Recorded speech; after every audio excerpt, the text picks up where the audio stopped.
and welcome to 2021. Not sure where I start with all of this, but as I'm recording this, it is the 7th of January 2021, and in the UK, in England, we're back on full lockdown because of the new variant of COVID-19, and things seem to have gone a little bit awry. I usually record 4 or 5 of these videos and podcasts in one go, and I've not done that in the new year. I'm not sure why I didn't plan, but I'm quite pleased that I didn't really, because everything's changed, and maybe the content of what I would have posted in November or December last year isn't quite relevant to where we are in January 2021. So I'm going to start afresh, and this is a new year. This is the beginning of whatever is to come with 2021. So first of all, I just want to touch on a few things. Firstly, I hope you're all safe and well wherever you are. I work with parents and children, as well as people on the psychotherapy side of things. So as a parent myself, I'm a single parent. I'm back to homeschooling as much as I can. We can discuss that as we go through this latest episode. My son's 16, he's in his GCSE year. The GCSEs, A-levels, AS levels, BTECs have all been cancelled for the summer this year. It's all down to teacher assessment now. So everything in my son's world has suddenly changed. He's back to not being in school. He's back to being isolated at home, not seeing his friends, and not doing all the things that normal teenage 16-year-old boys should be doing. So he's coping really well.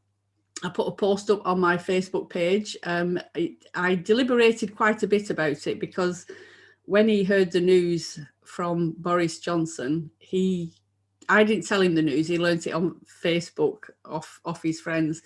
He came in and got Alexa to play Celebrate and danced around my kitchen. So that's how he reacted and responded to things. And I'm quite lucky that, as far as his mental health is concerned, he's in quite a good place. There's not a lot that phases him generally. So I do thank my blessings for that. I'm sure that's got absolutely nothing to do with me, and it's got lots to do with his personality type and things that impact on him and things that don't. So I'm not here to judge. I'm not here to say what we should or shouldn't do in the midst of this pandemic and the restrictions that we've got. So I'm going to just talk a little bit about something that I did plan before Christmas, because I knew I wouldn't be online as much. I started doing this last year. I've never been one for New Year's resolutions at the best of times, but I decided that I wasn't going to do New Year's resolutions. And I found this thing, it was stuck up on my mum's wall in the kitchen, actually, and it just resonated with me. So last year and this year, I've actually been posting about 7 rules of life. So I'm just going to run through those. If I'm looking to the side, it's because I've actually got it up so that I don't forget them, because I tend to waffle and then I lose track. So looking at the 7 rules of life, rule number 1 is make peace with your past so it won't screw up your present. And I generally get quite a few comments on Facebook with these, because everybody has their own opinions. Certain things resonate with people differently to others. So I just have a neutral, non-judgmental view of these, and I quite like them. I got a book given to me, which is the Book of Positive Thoughts by Helen Exley. And I'm going to go on to do something out of that as well, because I thought that kind of led on from these 7 rules of life. But the first rule, make peace with your past so it won't screw up the present. It's difficult sometimes to make peace with our past, obviously dependent on what happened in the past, whether it was a trauma or a life event or grief, the loss of somebody. There's pretty hefty things happen in people's life. And to a random statement to make peace with your past can be quite disempowering to a lot of people. So there's a couple of things that I wanted to just focus on with that. I will read you what I actually put on the post so that you can hear it, and then maybe I will just talk a little bit about it. So rule number 1, make peace with your past so it won't screw up the present. How we make peace with the past is down to us. Does that mean that we forget it, or that we forgive, or we pretend that it didn't happen at all? We've all got our own thoughts around that, and that's absolutely fine. So my thoughts about past events are what impact on me today, whether that be negatively or positively, and it all comes from inside me. Knowing this doesn't mean that my life is hunky-dory and that I run skipping through the fields without a care in the world. But whatever is in my past, whether it's the way I feel about a person, a place, or an event, it's already happened because it's in the past. But my thoughts about it can be very much in the here and now, and that's what triggers me to kind of rubber band back to those places where it can be quite negative. Having said that, it works both ways for positive things as well. We can look back to our past and feel, transported back to happier times when we were out there hugging and seeing people. Facebook is the bane of my life a lot of the times, but there are certain things with Facebook that I'm adjusting to liking being around. One of the things I do a lot on Facebook is hit my memory button and look where I was 12 months ago. And there's lots and lots of happy memories from 12 months ago, or 2 years ago, or 3 years ago. And I sometimes just take a moment to look at where my life is now and how it was then. And if it wasn't so good 12 months ago, knowing where I am now can be quite comforting, that it does pass, that, we can make peace with our past to a certain extent, and know that wherever we are today isn't where we're going to be tomorrow, next month, next year. And I can pretty much guarantee what I was worried about 12 months ago isn't what I'm worrying about now. Geez, everything has changed. So I can take comfort from that. So moving on to rule number 2, what others think of you is none of your business. This is something I talk about a lot with clients. Everybody has an opinion on everything at the moment, and it can be quite divisive. And, other people's opinion of me is none of my business. It's nothing to do with me. And it's often a projection of where they are in that moment. Maybe it's 2 or 3 weeks ago, I got my first troll, which I was shocked at first. I was like, oh, what's that about?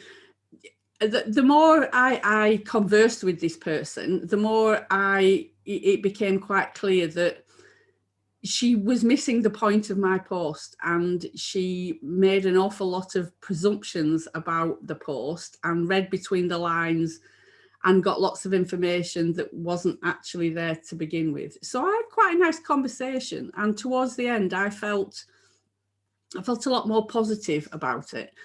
I could have read the first comment from this person and gone off on one, which I'm not saying I wouldn't do that. If my state of mind had been in a different place on that day, I might have quite well have reacted completely differently to it. But I didn't, thankfully, and we conversed backwards and forwards a little bit, and I came away feeling okay about the situation. But what that person thought of me, and the presumptions and, the things that she thought about me, is none of my business. I can't do anything about how people think of me. And I'm the first to say, I say it quite a lot. I know I'm a lot like Marmite, and some people get me and some people don't. And that's okay. I'm not going to beat my drum until everybody likes me, because it's a waste of energy. I'm not prepared to spend a lot of time trying to convince people that I'm a nice person, and get to know me and all those sorts of things. It's none of my business. So that was rule number 2. Rule number 3, time heals almost everything. Give it time. And, again, if we've lost somebody in the past, if we're going through, a grieving process, it's easy when people say time heals. I understand that. And it is quite difficult to do. And life throws us a curveball. There's no two ways about it. Things happen in our past. And maybe time heals isn't the wrong way of looking at it, but as time passes, it's easier for us to observe our feelings as opposed to actually being in them and it being overwhelming. And that maybe, that would be a tip that, I don't do tips. I'm not one for the top 10 tips on this. But maybe that would be it. Instead of, I'm sad, I'm so sad, I am so anxious. If we don't phrase it that I am sad or I am anxious, because that puts us in it, that's who I am in this moment, I'm anxious. If we can rephrase that and just say, I feel sad, I feel really sad, or I feel really anxious, it kind of separates us out a little bit from that feeling, and we become an observer that I am having feelings of anxiety, I am having feelings of sadness, I am having feelings of grief or loss, but I am not that feeling in this moment. That can sometimes just give us a different perspective on things. So it's not that it goes away, and I'm not going to trivialize the things that a lot of us are going through at the moment. These were just rules that resonated with me, and again, you are entitled to your opinion on this. Rule number 4: don't compare your life to others and don't judge them. You have no idea what their journey is all about. And again, that links into the rule before it, that we don't know what other people are going through. What seems to us quite a simple, act of rudeness or indifference to us isn't what it seems to be. It can be that person has got so much on their mind at the moment, that they're going through such a really crappy time at the moment, that, we would be wrong to react to everybody in whatever they're doing at the moment, and not comparing ourselves to others. Facebook is brilliant for this, because people only put on Facebook what they want people to see. It's very rare that you see a real post from a real person being really authentic on there, because it makes us vulnerable, and we're not always up for being vulnerable. But part of our psychological development as we're growing up is to compare ourselves. It's usually around the ages of, I think it's 3 to 6, that we start to compare ourselves to others. So you might get, if you've got children, your children might want the same shoes as Betty, who lives next door, or, their best friend's got a school bag and they want one the same, and they're comparing their drawings to somebody else's and it's not as good. There's a saying, I'm not sure whether it's a northern saying, but there's a saying about keeping up with the Joneses, and the green-eyed monster being envious of what other people have got and comparing our life to other people's, and it's not always very helpful. So we don't know what somebody else's journey is about. Sometimes people can be, my ex-husband wasn't always the best. He wasn't very generous with his thoughts around people. Needless to say, he's my ex-husband now. But if he saw somebody with a brand new car, he would say things like, oh, yeah, they're born into money. You can tell that they've obviously, broke the law in order to get that. Why would he think that? I don't know what their journey is. They could have won the lottery. They could have worked 20 hours a day for the last 20 years in order to get what they've got. I don't know that. So I like to focus more on myself and what I can do, rather than, pushing that externally and judging or criticizing other people. So that's my rule number 4. Rule number 5, stop thinking too much. It's all right not to know the answers. They will come to you when you least expect it. And I think at the moment, this is quite a valid one. An awful lot of my clients that I'm seeing at the moment are stuck in a cycle of overthinking and trying to work out what's coming next. And unfortunately, the only, certainty we have at the moment is that everything is uncertain, because we don't know. We were told before Christmas that, I use the phrase a free for all, which isn't the right one probably, but that we could have 5 days over Christmas where we could mix with all our family and, pretty much go back to a normal life. That stopped very abruptly, and it was Christmas Day. And then there was another meeting and another lockdown, and we're in this situation. none of us foresee that coming. You know, we had plans for Christmas. We all bought lots of food in. We were going to have, you know, family round and all those sorts of things, and it didn't happen. So the only certain thing that we have in life generally, not just because of what we're going through now, is uncertainty, that things change. We can't predict the future. We don't know what's going to happen. So the more we overthink it, the more we get stuck in that cycle of trying to work things out. It's a lot of wasted energy. You know, I'm a firm believer in the here and now, staying in the here and now as much as we possibly can, and knowing that we have the strength and, you know, the innate wisdom and wellness inside us that we will cope. I've coped with far more this year than I ever thought I could cope with or would need to cope with. But here I am in 2021. So again, I'm not belittling things that people are going through. And please, you know, feel free to contact me if there's any support that I can give you, because I know parents that are homeschooling, parents that are working from home, it is really difficult. And, you know, I'd like to just touch on the fact that I am doing a week on exploring anxiety on my Facebook page that you can find out. Just follow me, Jacci, at Jacci Jones Coaching. It starts on the 25th of January at 7:30, and I'm going to be live Monday, Tuesday, Wednesday, Thursday, and then on Friday I'm going to be doing a Zoom. And I'm just going to be exploring anxiety, answering questions that people have got. It went down really well when I did one of these a couple of months ago. And I actually decided to do this before we went into lockdown #3. Does that make me cool? I'm not sure it does. It doesn't sound very cool when I say it. But anyway, we're in lockdown 3. And I posted this before we went into that. So I think it's going to be even more helpful for people at the moment. It's free to join, doesn't cost anything. And it's just 7:30, Monday, Tuesday, Wednesday, Thursday, and then a Zoom on Friday.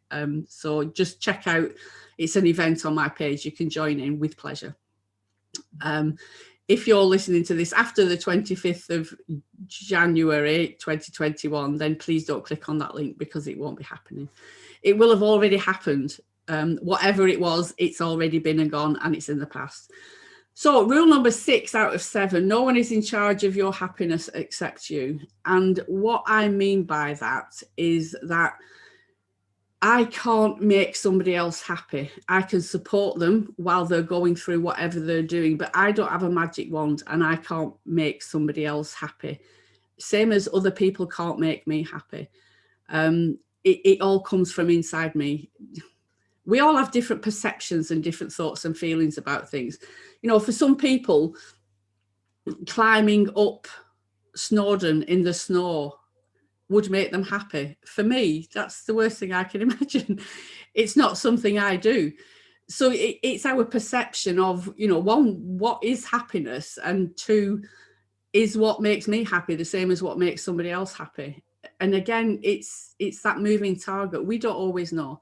So the only person, you know, I am in charge of my own happiness, being authentic, being vulnerable, you know, being capable, all those sorts of things. I know what makes me happy, and I know what doesn't. And that's where that is. And again, it's about being in the here and now. Being a woman of a certain age, whether that's got anything to do with it, I don't know. But what makes me happy on a Monday doesn't necessarily make me happy on a Tuesday. So how can I expect anybody else to make me happy when half of the time I don't even know what I want myself? And that is part of being a human being. And I'm not going to beat myself up over that. And the final rule is rule number 7, smile. You don't own all the problems of the world. And again, this, even just saying that, it really touches me, because there are a lot of problems in the world right now. And I would like to do everything I can for everybody to make their life better. But I know I can't do that. I can smile. I can be polite. I can offer help and support to the people that know where I am and the people that want to connect with me. And I will continue to do that. But I can't focus on the bigger picture a lot of the time, because there's not a lot that I can do on that bigger picture. So yeah, I don't own the problems of the world, and I'm not going to get bogged down with that. But that doesn't mean to say that I don't have empathy. That doesn't mean to say that I don't care about the environment or the people or, you know, the pandemic and how people are struggling at the moment. Of course I do. That's not what I'm saying at all. But I single-handedly can't fix anybody else except myself. I can support people, but I can't fix them. So those are the 7 rules of life that I covered on my Facebook page. And as I said, I first did them last year and I've redone them again this year. And following on from that, I'm not even sure how long I've been doing this, but following on from that, I wanted to just read something out of this book that I got given as a Christmas present, the Book of Positive Thoughts, A. Helen Exley quotation collection. And there's some really nice quotes in here. I might do some more podcasts and memes around this. But German Kent, 1975, it says, 7 keys to getting more things done. Number 1, start. That's really good advice, because often we procrastinate and think I'll do it tomorrow, or now's not the right time. It's like starting a diet on a Monday. I don't know what that's about. It doesn't really matter what day or what time, but we have these stories around things. Yeah, just start. Whatever it is, just start it. Number 2, don't make excuses. Excuses, we all make excuses, but there's something about putting blocks in our own way, dependent on our life scripts and the stories that we make up around it, that I see kind of the same thing as making excuses. I don't know, if I said that I wanted to be 8 stone, I've never been 8 stone. I think I was probably born more than 8 stone. But if I wanted to be 8 stone, I would automatically start coming up with excuses. I can't do that. Well, straight away I said that I was born at 8 stone. I've never been 8 stone in my life. That's an excuse. It's a story that I've made up. There's no reason on this earth that I couldn't be 8 stone just like anybody else, other than the stories that I make up in my belief system. I'd have to eat lettuce leaves forever. No, I wouldn't. That's an excuse.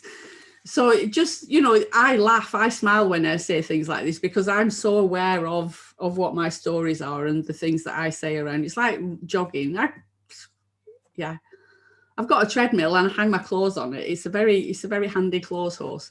I could run. There's no reason why I couldn't. Like, physically, there's nothing wrong with me. It's an excuse when I say I can't run. So that's a big one for me. I've spoke a lot about that. Number 2, don't make excuses. Number 3, celebrate small steps. This, I think, is wonderful. And often, you know, we aim for a massive goal. Me, with a big goal, you know, I don't want to get to 8 stone. I think at my age, I wouldn't look very well at 8 stone. But if that was my goal, to be 8 stone, that's a massive goal for me. So break it down in smaller steps, £1 a week, £2 a week. As I'm saying this, I'm thinking, if I'd have started this on the first lockdown back in March last year, I would have lost an awful lot of weight by now. And there's something I've heard somewhere else where somebody said, you know, 10 years ago was the best time to start. Today is the next best time. So just explore this. I'm just trying to tweak your interest in these podcasts and get you to maybe look at things from a different point of view or a different perspective. So celebrate the small steps. Ignore critics. We all have them. One of the biggest critics we have is inside ourselves. And, you know, that's another podcast for another day that I could talk about. But we don't need to listen to that voice, whether it's an internal voice or an external voice. That lady that I was talking about, that troll, my first troll that I had, I could have really taken that on board and be quite impacted by the things that she was saying, because they were quite hurtful to me. But I didn't ignore her. You know, I don't like ignoring people, because, again, going back to the earlier rules, everybody has their own opinion, and that's none of my business. And I don't need to be negative or offensive with that. I just need to let them have their opinion, and I carry on with mine. Be consistent. That's another big one for me, consistency. I need to be accountable to somebody in order to be consistent a lot of the time. but yeah, set yourself some consistency goals, you know, doing something every morning, whether that's listening to 5 minutes headspace to, you know, make you feel less anxious, or whatever it is, drinking 4 pints of water a day, 4 litres, whatever. Be consistent with it. You will soon, I think it takes 21 days to form a habit. So being consistent for 3 weeks will start to get habits. And that can be a good thing if they're good habits. Be open. Yeah. That's quite a good one. Be open to everything. Opportunity knocks a lot. It's whether we open the door to it. And often, you know, our belief system, those, you know, making excuses and things like that, you know, if we're open to opportunity. There was another, I bet I won't be able to find it now, but there was another thing in here that I thought, oh, that's really nice. Oh, that was it. Opportunity dances with those who are all, I can't even speak. I will start that again.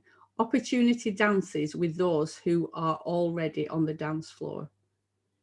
And that's true. If you're willing and open, then opportunity knocks and things can change at the drop of a hat, every moment. And number 7 is stay positive, which again, you know, in the times that we're in, I understand that can be quite difficult. Maybe stay neutral. If you can't manage the positive, maybe stay neutral. If we're in the here and now, that's all that we can do in this moment. Now I am okay, and that would be something that I would recommend to people is, you know, ground yourself. Somebody, I read it in a book. I'm not sure what book it was, to be honest, but they said one of the recommendations that they said in that was to put a sticker up somewhere where you would see it quite often. I talk about, you know, grounding yourself a lot with clients and being in the here and now. And we get caught up in life. We're very busy and we've got a lot of things that we're doing. But if you put a sticker up somewhere, it doesn't need to be anything, just, you know, a Post-it note, or, you know, a little circle sticker, a dot, whatever, on the fridge, or, you know, on the corner of your phone so that you see it. But whenever you notice that sticker, just check in with yourself and ask yourself, how do I feel right now? That can be enough to just ground yourself, you know, and it's about getting back in the here and now. So I don't know if you're just merrily scrolling through Facebook and you're, you know, reading lots of things and absorbing lots of things, and you notice that sticker, just stop for a minute and check in with yourself. How do I feel right now? If you're going to the fridge, if you stick the sticker on your fridge and you've kind of made yourself, you know, some goals around losing weight, maybe before you open the fridge and you notice that sticker, just check in. How do I feel right now? Do I actually feel hungry? Do I feel sad? Is that why I'm going to the fridge? Do I feel bored? Is that why I'm going to? Just check in. And it's a way of just getting you back in the here and now without too much pressure. So, yeah. Okie dokie, I'm going to leave it there. So I have got a couple of guests that I'm going to be recording some podcasts with over the next 2 or 3 weeks, which I'm really looking forward to. I'm not going to disclose who they are. You'll have to wait and see. But this podcast will be put up very soon. As I said, at the time of recording, it is January the 7th, 2021. New Year, and none of us know what's going to come. But feel free to contact me if there's anything that I can do. You can check out my YouTube videos on YouTube. You can join my private group. I've got a private parenting group, which is parent carer support. I've also got one that is anxiety, stress and mental health support. That are both private groups, but you can check me out, Jacci, at jaccijones.co.uk, and all the information is on there. And I look forward to seeing you in the next podcast. Take care. Bye.